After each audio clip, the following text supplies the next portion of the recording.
말씀 함께 보겠습니다. 사도행전 16장 6절에서 10절까지의 말씀입니다.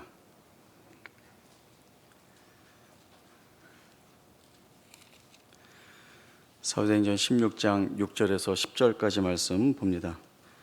성령이 아시아에서 말씀을 전하지 못하게 하시거늘 그들이 부르기아와 갈라디아 땅으로 다녀가 무시아 앞에 이르러 비도니아로 가고자 애쓰되 예수의 영이 허락하지 아니하시는지라. 무시아를 지나 두로아로 내려갔는데 밤에 환상이 바울에게 보이니 마게도냐 사람 하나가 서서 그에게 청하여 이르되 마게도냐로 건너와서 우리를 도우라 하거늘 바울이 그 환상을 보았을 때 우리가 곧 마게도냐로 떠나기를 힘쓰니 이는 하나님이 저 사람들에게 복음을 전하라고 우리를 부르신 줄로 인정함이로라. 아멘. 바울은 바나바와 함께 1차 전도 여행을 마쳤습니다. 복음에 대하여서 많은 비방과 대적함이 있었고 또 그로 인하여서 핍박을 많이 겪었지만 그러나 그러한 환경 속에서도 풍성한 복음의 결실을 보게 하신 은혜를 많이 경험하고 돌아왔습니다. 이제 바울은 바나바와 함께 다시금 2차 전도 여행을 계획하고 있습니다. 1차 전도 여행 때 다녔던 그 지역을 다시 재방문하여서 그때 복음을 듣고 예수 믿은 자들이 어떻게 지내고 있는지를 돌아보고자 하는 목적이었습니다. 바울도 바나바와 함께 가는 것이 당연했고 바나바도 바울과 함께 2차 전도 여행 가기를 원했습니다. 그러나 이제 문제가 전혀 다른 데서 하나 일어나게 되죠. 사도행전 15장 36절에서 41절까지의 말씀을 보겠습니다. 사도행전 15장 36절입니다. 며칠 후에 바울이 바나바더러 말하되 우리가 주의 말씀을 전한 각 성으로 다시 가서 형제들이 어떠한가 방문하자 하고 바나바는 마가라 하는 요한도 데리고 가고자 하나 바울은 밤빌리아에서 자기들을 떠나 함께 일하러 가지 아니한 자를 데리고 가는 것이 옳지 않다 하여 서로 심히 다투어 피차 갈라서니 바나바는 마가를 데리고 배 타고 구브로로 가고 바울은 신라를 택한 후에 형제들에게 주의 은혜에 부탁함을 받고 떠나 수리아와 길리기아로 다니며 교회들을 견고하게 하니라. 1차 전도 여행의 내용을 보면 마가 요한이라고 하는 인물이 드러나지는 않습니다. 왜냐하면 지금 말씀에서 읽었듯이 사실 1차 전도 여행 처음 출발할 때에는 바울과 바나바 그리고 마가 요한이 함께 떠났습니다. 그러나 구브로를 거쳐서 밤빌리아라고 하는 곳에 도착했을 때 마가 요한이 나 더 이상 같이 못 가겠다 이렇게 중도 포기하고 예루살렘으로 돌아가게 됩니다. 그리고 바울과 바나바는 계속해서 전도 여행을 마치고 돌아오죠. 2차 전도 여행을 준비하면서 바나바는 다시 이 마가 요한을 데리고 가자라고 하는 제안을 하게 됩니다. 마가 요한은 바나바의 조카입니다. 데리고 가려고 하는 이유가 여러 가지가 있겠지만 제가 생각을 해보면 혈육이니까 아무래도 또 실수했지만 다시금 데리고 가려고 한 것이 아닌가 싶기도 하고 또 하나는 이 마가 요한과 함께 복음 사역을 하면서 사역자로서의 훈련과 또 연단을 시키고자 하는 목적들이 있었던 것으로 보여집니다. 그러나 바울은 단호하게 거절하죠. 이미 1차 전도 여행 때 우리를 버리고 떠난 이 사람과 같이 갈 수 없다고 대립각을 세우게 되고 이로 인하여서 성경에 나와 있듯이 둘이 서로 심히 다투어 피차 갈라졌다. 이제 이렇게 상황이 되어버렸습니다. 이 말씀을 저희들이 보면 바울이든 바나바든 누구 한 사람 좀 양보하고 마음을 합쳐서 같이 사역을 했으면 더 좋지 않았을까 싶은 마음이 들고 또 그렇게 많이 다투고 서로 결별하는 것이 좋지 않아 보인다라고 하는 부분도 있지만 그러나 이 부분을 돌아보면서 역시 우리는 연약하구나라고 하는 사실도 돌아보게 되고 또 서로 갈라지긴 했지만 하나님께서 양쪽을 선하게 사용하시는 모습을 통하여 결국 은혜가 필요하구나라고 하는 부분들도 저희들이 돌아보게 됩니다. 어쨌든 바나바는 마가를 데리고 1차 전도 여행의 시작이었던 구브로로 가게 되고, 바울은 실라를 택하여서 수리아와 길리기아 지방 북쪽으로 올라가게 됩니다. 바울은 1차 전도 여행 때 다녔던 각 지역을 돌아보고자 하는 계획도 가지고 있었지만 1차 전도 여행보다는 다른 지역으로 더 확장하여 가고자 하는 계획이 있었습니다. 그래서 2차 전도 여행의 목적지는 아나토리아 반도 서쪽 끝에 있는 에베소라고 하는 큰 도시였습니다. 이 에베소는 로마령으로 수도격인 도시였고, 또 항구 지역이었기 때문에 상업이 대단히 발달되어 있고 또 교통의 요지입니다. 그래서 이 에베소라고 하는 도시에는 대단히 많은 사람들이 모여 있는 곳입니다. 바울이 이 에베소를 2차 전도 여행의 목적지로 삼은 것은 사람들이 많이 있는, 또 교통의 요지에 있는 이 지역에서 복음을 전하게 되면 복음 전파력이 더욱 크겠다라고 하는 생각을 가졌던 것으로 보입니다. 사도 바울의 이러한 생각은 맞는 생각이고 지혜로운 생각이고 아주 좋은 계획이라고 생각이 되어집니다. 그러나 오늘 저희들이 본문 말씀에서 보았듯이 성령이 아시아에서, 이 에베소가 포함되어 있는 소아시아, 이 아시아에서 전하지 못하도록 막으십니다. 이게 막으시니까, 가려고 해도 못 가니까 막으시니까 이제 북쪽으로 올라가서 비두니아로 가려고 하는데, 그러나 여기에서도 예수의 영이 허락지를 않습니다. 그리고 북서쪽으로 몰려 올라간 곳이 드로아라고 하는 도시입니다. 드로아는 저희들이 잘 모르겠지만 이 도시의 다른 이름 트로이라고 하면 여러분 그 신화에도 나오고 잘 기억하시겠죠. 이 드로아라고 하는 곳에 가는데, 여기에서 배 타고 건너게 되면 바로 오늘날의 유럽이라고 하는 마게도냐로 가게 됩니다. 이 드로아에서 바울이 환상을 보게 됩니다. 마게도냐 사람 하나가 건너와서 우리를 도우라 이렇게 손짓하는 모습을 보게 되고, 바울은 이것이 마게도냐 사람들에게 복음을 전하라고 우리를 보내시는 것이다 라고 하는 그러한 마음을 갖고 건너가게 됩니다. 성령이 아시아에서 말씀을 전하지 못하게 막습니다. 또 예수의 영도 허락하시지를 않습니다. 그리고 환상 하나 보여주시고는 마게도냐로 마치 쫓겨 올라가듯이 이 바울이 올라가게 되는데, 사실 나름대로의 계획과 목적을 가지고 떠난 전도 여행이 어떻게 보면 하나님이 방해하시는 것처럼 다 길을 막으셔서 할 수 없이 몰려가는, 그리고 이렇게 가는 것은 전혀 준비가 되어 있지 않고 미비하다라고 하는, 이렇게 해서 우리가 원했던 복음의 결실을 맺을 수 있을까라고 하는 의문도 듭니다. 이 말씀을 볼 때마다 저 같으면 마게도냐로 못 갔겠다 싶은 생각이 듭니다. 저는 어렸을 때 좀 많이 산만했습니다.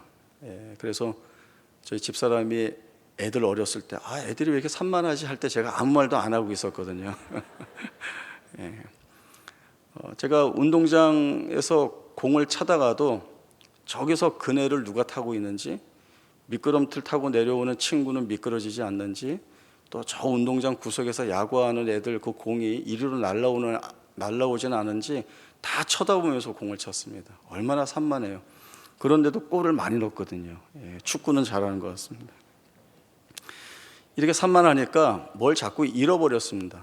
연필도 잃어버리고 지우개도 잃어버리고, 놀다가 가방 놓고 집에 들어가서 다시 찾으러 나오고, 뭐 이런 일이 많았는데, 이런 산만한 성격을 군대 가서 고쳤습니다. 이제 군대 가서 중대 병기화학병이라고 하는 직책을 가졌는데, 제일 중요한 책임이 그 중대에 있는 사병들의 총기가 분실되지 않고 잘 있는지를 관리하는 책임입니다. 그래서 매일 저녁 중대 전체를 돌아다니면서 일일이 총을 한 정씩 만지면서 개수를 셉니다. 그래서 인원수하고 딱 맞아야 되는 거죠. 지금 2정이 부족한데 이것은 지금 근무자가 나가 있다. 또 외출자나 휴가자는 총기 보관함에 맡겨야 되기 때문에 외출자 명단의 수, 휴가자 명단의 수, 그거와 맞추어서 총기 보관함에 남아있는 총기 일일이 다 손으로 만지면서 개수를 세는 일을 매일 해야 됩니다. 왜냐하면 총기 분실은 대단히 큰 사고입니다. 더군다나 이 분실된 총기로 사고가 나면 대단히 큰 사고가 나니까 굉장히 중요하게 잘 맡아야 하는 직책이고 책임입니다. 잘 하다가 어느 날 총기 보관함에 있는 총을 다 확인하고는 열쇠를 안 잠그고 그냥 이렇게 걸어놨습니다. 그리고 이제 볼일 보러 나간 거예요. 하필이면 중대장님이 그걸 보시고는 이렇게 자물쇠하고 열쇠를 가져가셨어요. 그리고는 곧바로 중대 전체 행정개원들 집합 이제 이렇게 됐죠. 그래서 저는 영문도 모르고 섰는데 총기 보관함 봐라. 저게 왜 열려 있냐? 자물쇠는 어디 갔고 열쇠는 어디 갔냐? 총은 제대로 있냐? 이렇게 추궁을 하시는데 제가 혼나는 건 괜찮은데 저 때문에 같이 있던 고참들이, 저 그때 2등병이었거든요. 같이 있던 고참들이 엄청 많이 혼났습니다. 요즘 말로 하면 그때 중대장님이 극대노하신 거죠. 그래서 한참 혼나고 어려움을 겪었습니다. 그래서 다시는 이런 실수를 하면 안 되겠다 싶어서 그때부터 점검 또 점검, 확인 또 점검, 꺼진 불도 다시 보자 이렇게 해서 하나하나 이제 확인하고 체크하는 습관이 들게 됐습니다. 저한테는 이 점이 장점일 수도 있고 단점일 수도 있는데 제가 한쪽으로 꽂히면 또 그쪽만 갑니다. 그래서 이제는 너무 확인하고 점검하니까 거기에 또 너무 많이 에너지를 쓰게 되는 거예요. 제가 그 전도사 때 이제 수련회 준비를 하면 준비물을 빠트림 없이 가져가야 되는 게 이제 제 책임이라고 생각을 하고, 또 준비물이 부족하거나 또 가져가지 않으면 다시 또 사야 되고 뭐 찾으러 와야 되고 또 일정이 어그러지고 하니까 빠트리는 거 없이 가져가려고 뭘 했는가 하면 책상에 앉아서 출발 때부터 돌아올 때까지 시간별로 다 쪼개고 그다음에 프로그램별로 다 쪼개서 각각의 시간에 각각의 프로그램에 필요한 준비물이 뭔지를 이렇게 상상으로 더듬어 가면서 다 쓰기 시작한 거예요. 그리고 그렇게 쓴 내용을 체크리스트에 작성을 해서 하나하나 다 체크하면서 챙겨야 이제 직성이 풀리는 그런 식이 되었습니다. 그래서 예를 들면 출발한다. 뭐가 있어야 되느냐? 아이들 전체 명단이 있어야 되고 이 인원을 다 확인해야 되고 확성기가 있어야 되고 호각이 있어야 된다. 그리고 애들 앞에서 멋있게 보여야 되니까 선글라스를 껴야 된다. 이제 이렇게 해서 다 준비를 하고 제가 다닌 겁니다. 이런 저에게 하나님이 너 거기 가려고 했어? 거기 가지 마. 다른 데 가. 라고 하면은 제가 하나님께는 하나님 가긴 갈게요. 그러나 지금은 말고 제가 준비를 다 한 다음에 가겠습니다. 라고 하는 말을 했을 것 같습니다. 그러나 이 하나님의 일하시는 방법이나 또 그 일하심을 통하여 만들어내신 결과들을 보면 하나님이 어떤 분이시다, 그 하나님이 일하시는 내용은 이렇다라고 하는 것들을 저희들이 충분히 생각해 보게 됩니다. 바울이 계획하고 뜻하는 모든 것들이 다 막힘으로 인하여서 어떻게 보면 바울은 준비되지 않은 길로 가야 되고 또 생각지 못한 사역을 감당해야 되는 그런 자리에 섰습니다. 충분히 불안하고 염려되는 부분들이 많이 있었을 것이라는 생각을 해봅니다. 그리고 실제로 그렇게 마게도냐로 올라가서 일어난 사역들은 대단히 힘들고 어려운 일들이었습니다. 빌립보에서는 감옥에 갇혔죠. 데살로니가에서는 생명의 위협을 받고 쫓겨났습니다. 베레아에서도 또 데살로니가에서 쫓아 내려온 사람들 때문에 또 도망을 가야 했고, 아덴에서는 복음을 전하다가 조롱을 받고, 고린도에 가서 복음을 전할 때에는 대적을 받고 그리고 비방을 받습니다. 차라리 이렇게 되면 빨리 일을 접고 다시 수리아 안디옥으로 돌아와서 두 번째 전도 여행은 그렇게 마치고 다시 준비를 잘 해서 세 번째 전도 여행을 가는 게 좋지 않겠는가 싶은 생각들이 있습니다. 그러나 시각을 바꾸어서 그렇게 안 좋은 일들이 많았고 고난의 일들이 많았던 그 자리에 하나님이 어떤 일들을 이루셨는가라고 하는 내용들을 다시 한번 살펴보면, 빌립보에서는 바울을 평생 돕는 루디아라고 하는 분의 그 결신과 또 그 온 가족이 믿는 일들이 있게 됩니다. 데살로니가에서는 야손이라고 하는 성도를 얻게 되고, 그리고 베레아에서는 많은 헬라 사람들이 복음을 듣고 예수를 믿게 됩니다. 그리고 아덴에서는 다수의 사람들이 복음을 조롱했지만 소수의 사람들은 바울을 찾아와서 그 복음에 대한 이야기를 더 듣고 믿기도 했습니다. 고린도에서도 대적함을 받고 비방을 받았지만 또 많은 사람들이 바울을 찾아와서 복음을 듣고 또 그로 인하여서 세례를 받고, 또 고린도에서 1년 6개월 동안 머물면서 말씀을 가르침으로 인하여서 대단히 많은 사람들이 주께로 돌아오는 놀라운 역사가 있게 됩니다.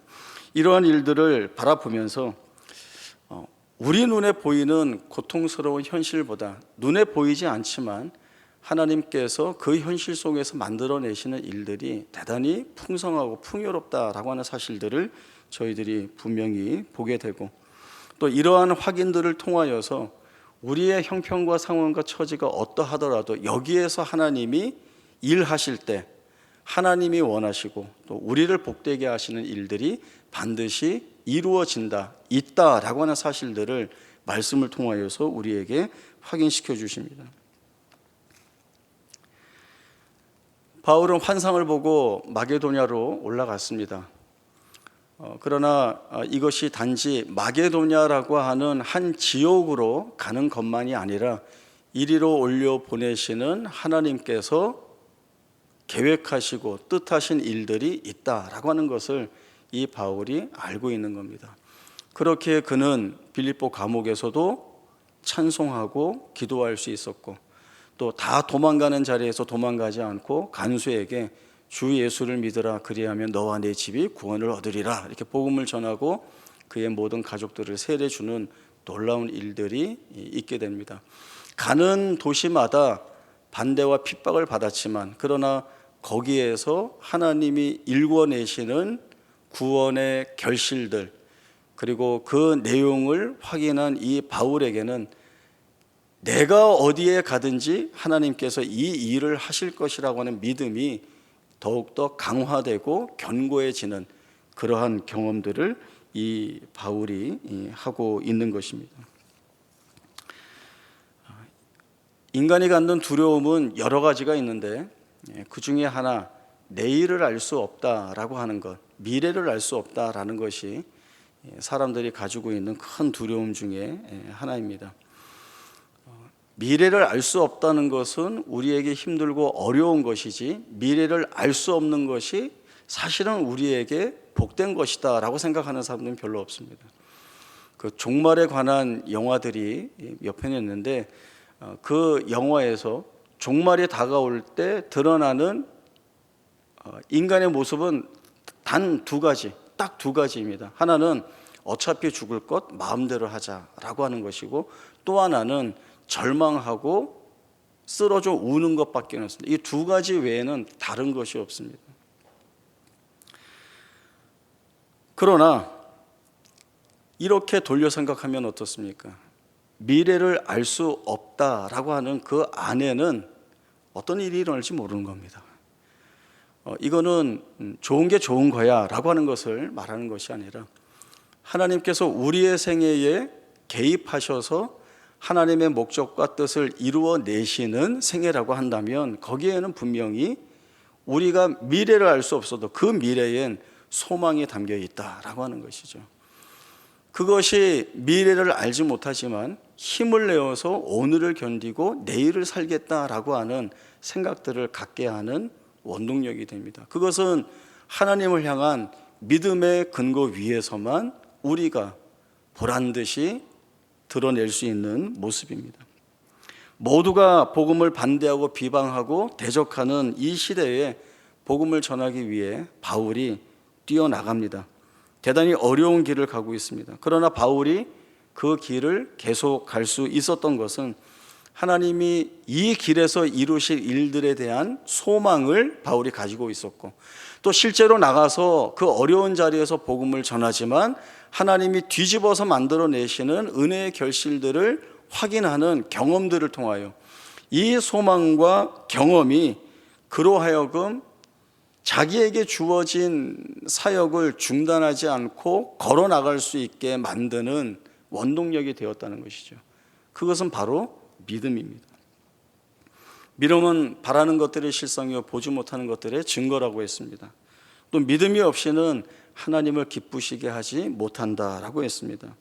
결국 믿음이라고 하는 것은 내가 눈으로 본 다음에 믿는 것, 그건 믿는 게 아니죠. 그거는 확인이죠. 아, 여기 있구나 라고 하는 거는 확인이죠. 믿는 게 아닙니다. 믿는다는 것은 우리가 확인할 수 없지만, 우리의 눈에 보이지 않지만 하나님의 선하신 뜻대로 행하시는 이 일들이 나를 복되게 할 것이라는 것, 그리고 이러한 것을 내 마음에 기쁨으로 받아들이는 것, 이것이 우리는 믿음이라고 이야기를 합니다. 이 소망의 모습을 예수님의 어머니 마리아에게서 저희들이 볼 수 있습니다. 예수님이 공생의 첫 시작하시면서 행하신 이적이 가나 혼인잔치에서 있었던 일입니다.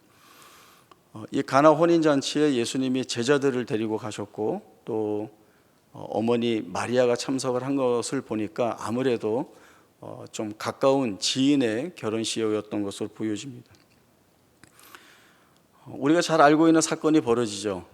잔치는 한창인데 손님들을 대접해야 할 포도주가 떨어진 겁니다. 이제 이 잔치를 하는 입장에서는 이제 큰일 났구나 하는 일이 발생하고 만 것입니다. 예수님의 어머니 마리아가 예수님을 찾아와서 이 문제를 이야기를 합니다. 포도주가 떨어졌다라고 이야기를 하고, 예수님은 그 일이 나와 무슨 상관이 있습니까? 라고 이야기를 합니다. 상관이 없다는 말을 듣고 돌아가서 예수님의 어머니 마리아는 하인들에게 예수님이 지시하는 것이 있거든 그대로 따라라 하고는 기다립니다. 아무 일도 하지 않습니다. 마리아가. 예수님이 이 일이 나와 무슨 상관이 있습니까? 아, 상관이 없다고 하는구나. 큰일 났다. 그리고 나가서 여기에 가서 포도주를 구하고 저기에 가서 포도주를 구해야 되나, 이렇게 자기가 해결하기 위해서 막 뛰어다니지 않고 가장 큰 문제를 예수님께 알려드리고, 그리고 아무것도 하지 않고 기다렸습니다. 마리아가 할 수 있는 일을 다 한 것이고, 그것이 가장 잘한 모습입니다. 그렇게 아무것도 하지 않고 기다린 마리아가 보게 된 것은 물로 포도주를 만드는, 예수님이 공생의 사역을 시작하시면서 가장 첫 번째로 보여주신 이적, 그리고 이 이적이 마리아와 그 제자들에게 하나님의 영광이 드러내는 일임을 분명하게 보이는 그 결과를 보게 하셨습니다. 우리가 지녀야 하는 믿음은 바로 이러한 모습 가운데에서 드러나야 합니다. 하나님이 내 요구를 듣고 내 요구에 따라오도록 만드는 것이 아니고, 하나님이 내 설명을 듣고 내 일에 납득하여서 오시는 것이 아니라, 하나님이 무엇을 원하시는지, 하나님이 무엇을 행하기를 바라고 계시는지에 내가 먼저 집중하고 맞추어야 하는 것입니다. 하나님은 우리의 하나님이 되시겠다 작정하신 하나님이시고, 너희와 함께 내가 이루는 이 일을 통하여 영광을 받겠다 마음 먹으신 하나님이십니다. 어떻게 보면 바울이 계획한 것을 다 뒤집어서 방해한 것처럼 보이는 그 하나님의 가로막으심, 때로는 어떻게 이런 일이 내 삶에 일어나는가라고 하는 불행한 일들에 대한 안타까움과 또 잘못되어져 가는 일에 대한 절망과 낙심들이 우리에게 있을 때 눈에 보이는 대로 다 막혀버리고 방해받았구나, 이대로 다 끝이 나는 절망에 내몰릴 수밖에 없구나라는, 거기에 매이는 것이 아니라 이 하나님의 가로막으심, 우리가 불행이라고 얘기하는 이 일들이 내 삶에서 무엇을 보게 하는지를 볼 수 있어야 하는 그 모습이 있어야 하는 것입니다. 하나님이 막으신 것 같지만 사실 그 일은 하나님이 무엇을 하시려고 하시는가를 드러내는 일들이 되고, 그 하나님의 가로막으심은 하나님의 뜻이 어디에 있는지를 살피는 기회가 됩니다. 그리고 그 길에 순종하여 나아갔을 때 하나님이 이루어내신 결과들을 바라보면서 하나님이 일하시는 부분, 그리고 그 하나님이 오르시다라고 하는 놀라운 고백을 대면하게 됩니다. 사실은 이것이 하나님이 우리에게 주시는 선물이죠. 우리를 가로막으시고 있을 수 없는 일들이 일어나고, 하나님 이것 빼고는 다 괜찮겠어요, 이것만 아니에요 라고 하는데 그 일이 나를 하나님께로, 그리고 하나님의 일을 알아가는 자리로, 그 자리에서 훈련받고 연단받는 기회가 되어서 내가 더 하나님 앞에 엎드리는 자가 된다라고 한다면 그것이 우리에게 선물이죠. 물론 이러한 믿음 있는 고백 절대 쉬운 고백이 아닙니다. 울면서 가야 되고 피 터지는 그 자리에서 갈 수밖에 없는 그런 자리이죠. 환상을 보면서 바울이 하나님이 우리에게 저들에게 가서 복음을 전하시라고 하시는구나를 깨달을 수 있었던 것은 그가 성령과 동행하는 자였고, 그의 삶을 하나님 앞에 다 내어드리고 하나님만 보고 사는 사람이었기 때문에 알 수 있었던 겁니다. 누구나 다 아는 건 아니죠. 하나님의 말씀하실 때 알아들을 수 있어야 하고, 보여주시는 것에 바른 반응을 보여야 하는 것이 어느 자리에서 하나님 앞에 온전히 서 있는 자, 성령과 동행하는 자가 바로 그러한 자리에 확인하게 되는 겁니다. 우리가 어디에 가야 하는지 분명하죠. 내 삶 자체가 이해가 안 되고 나 스스로도 용납이 되지 않는 그러한 자리에 살아가고 있지만, 하나님께서 또 새롭게 이끌어 가시는 이 자리를 통하여 우리를 어떻게 다듬어내시고 우리의 심령의 입술을 통하여 어떤 고백을 받아내시려고 하시는가에 저희들이 민감해야 합니다.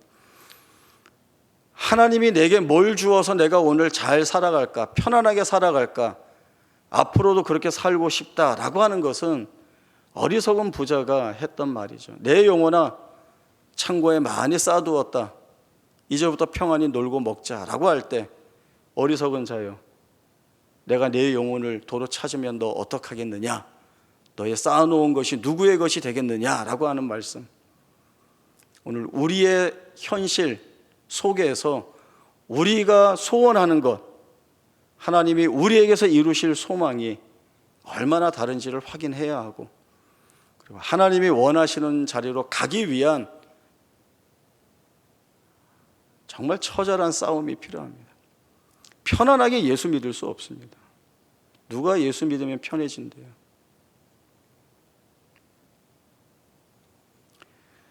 히브리서 11장에 보면 믿음으로 산 사람들의 이름들이 쭉 나열되어 있습니다. 한 사람 한 사람 언급을 하고 있죠. 믿음으로 에녹은, 믿음으로 노아는, 믿음으로 아브라함은, 믿음으로 요셉은, 그 다음에 누구의 이름이 들어가야 되겠습니까? 믿음으로 최태주는, 믿음으로 그 다음에 여러분의 이름들이 있어야 합니다. 히브리서 11장은 아직도 유효하게 흘러가고 있는 겁니다. 우리의 이름을 그 위에 덧입혀 써야 합니다. 하나님이 그 일을 하시겠다고 하십니다. 이 하나님의 이끄심과 인도하심 앞에 겸손하게 모든 것 다 내려놓고 하나님이 내 안에서 이루어내시는 일, 또 나를 통하여 이루어내시는 일들을 여러분의 삶에서 확인하고 내가 붙들고 사는 하나님이 어떤 하나님이신지를 절절히 알아서 한순간도 그 하나님 놓치지 않고 살겠다라고 하는 결단들이 오늘 이 말씀을 통하여 우리 가운데 있어야겠습니다. 기도하겠습니다. 하나님 아버지, 불같은 시험과 어려운 고난의 길을 또 고통스러운 현실의 삶을 살아가고 있지만 그러나 주께서 우리의 삶에 찾아오시면 우리의 슬픔이 변하여 화관을 씌워주시고 또 근심 대신 찬송의 옷으로 주를 찬송케 하시는 은혜가 있다는 것을 저희들이 믿습니다. 하나님이 저희들과 동행하시고 붙들어 주실 때 우리의 고난은 고난으로서가 아니라 우리를 단련시키는 은혜로운 주의 손길임을 보게 됩니다. 주여 우리의 믿음을 강건케 하시고 성령의 동행하심을 통하여 우리의 현실 속에서 믿음 있는 피토하는 고백을 하나님 앞에 드리게 하시고 이러한 고백을 통하여 하나님 우리 사용하실 때에 우리의 생애가 하나님 기뻐하시는 또 하나님께 영화롭게 영광을 돌리는 복된 생애로 살아갈 수 있는 저희 모두가 다 되게 하여 주옵소서. 걸어가신 예수님의 이름으로 기도하옵나이다. 아멘.